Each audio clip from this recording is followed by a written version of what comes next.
চীনের জনপ্রিয় অভিনেত্রী ঝাও লুসি, ভক্তরা যাকে ভালোবেসে ডাকে রোসি নামে, হিডেন লাভ খ্যাত এই তারকা এবার নিজের ম্যানেজমেন্টের প্রতিষ্ঠানের বিরুদ্ধে মুখ খুলেছেন। অভিযোগ করেছেন শোষণ, প্রতারণা আর উপেক্ষার। ভক্তরা তাই এবার ঝাঁপিয়ে পড়েছেন ঝাওয়ের পাশে দাঁড়ানোর জন্য। সামাজিক মাধ্যমে এখন viral hashtag justice for Zhao Lusi. সামাজিক মাধ্যমে আবারও আলোচনায় চীনা অভিনেত্রী ঝাও লুসি। হিডেন লাভ ও the romance of tiger and রোজের মতো হিট সিরিজের জন্য জনপ্রিয় এই তারকা এবার তার ম্যানেজমেন্ট সংস্থা গ্যালাক্সি KU মিডিয়ার বিরুদ্ধে গুরুতর অভিযোগ এনেছেন। ওয়েইবোতে দেয়া এক পোস্টে তিনি বলেন, তার অনুমতি ছাড়াই আর্থিক লেনদেন করা হয়েছে। সেই সাথে যখন তিনি গুরুতর অসুস্থ ছিলেন, চিকিৎসার পরিবর্তে তাকে আটকে রাখা হয়েছিল।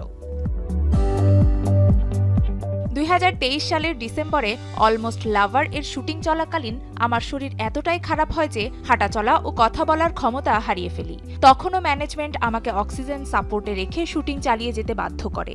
আমি ভয়াবহ অসুস্থ ছিলাম, তবু ওরা আমাকে হাসপাতালে না নিয়ে হোটেলে আটকে রেখেছিল। এই অভিনেত্রী জানান, ওই ঘটনার পরই 2024 সালে চিকিৎসকের কাছ থেকে জানতে পারেন তিনি গুরুতর বিষণ্ণতায় ভুগছেন। তখন অনেক কাজ বাতিল করতে হয়, ব্র্যান্ড চুক্তিও বাদ যায়। প্রতিষ্ঠান বলেছিল সব সামলে নেবে তারাই, কিন্তু পরে সব চাপ এসে পড়ে ঝাওয়ের উপর। ঝাও অভিযোগ করেন, 2 বছর আগে অজান্তেই একটি দীর্ঘমেয়াদী চুক্তিতে সই করে ফেলেন তিনি।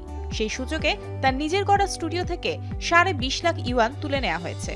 তার অর্থ ব্যবস্থাপককে নকল আয়ের কাগজে সই করানো হয়েছে। পাশাপাশি চুক্তি ভাঙার চেষ্টা করতেই উল্টো ইন্ডাস্ট্রি থেকেই ব্ল্যাকলিস্টেরও ভয় দেখানো হয়। ঝাও শুধু অভিযোগ করে থেমে যাননি, নিজের মেডিকেল রিপোর্টও প্রকাশ করেছেন, যেখানে তার উদ্বেগের স্কোর ছিল 73, যা ক্লিনিক্যাল মানদণ্ডে গভীর উদ্বেগজনক হিসেবে ধরা হয়। অন্য কেউ যেন এমন পরিস্থিতিতে না পড়ে, সে কারণে ঝাও সম্প্রতি এক লাইভ স্ট্রিমে সবাইকে সতর্ক করে বলেন, আমার ভেতরটা পচে গেছে, আমার আর কোনো সম্মান নেই, কিন্তু আমাকে ব্ল্যাকলিস্টেড করার দরকার নেই। আমি নিজের ইচ্ছাতেই থেমে যাচ্ছি, আমি শেষ। যদি তখনই পুলিশের কাছে যেতাম, যদি সে বছরই অভিযোগ করতাম, আজ আর কেউ এই অন্যায়কে আইনি বলে চালাতে পারত না।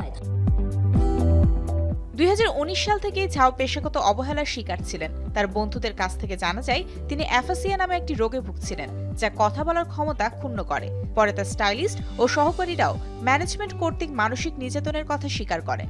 ঝাও লুসির এই সাহসী মন্তব্যের পর ভক্তরা তার পাশে দাঁড়িয়েছেন, পুরনো প্রমাণ ও পোস্ট সামনে এনে সংস্থার বিরুদ্ধে সরব হচ্ছেন।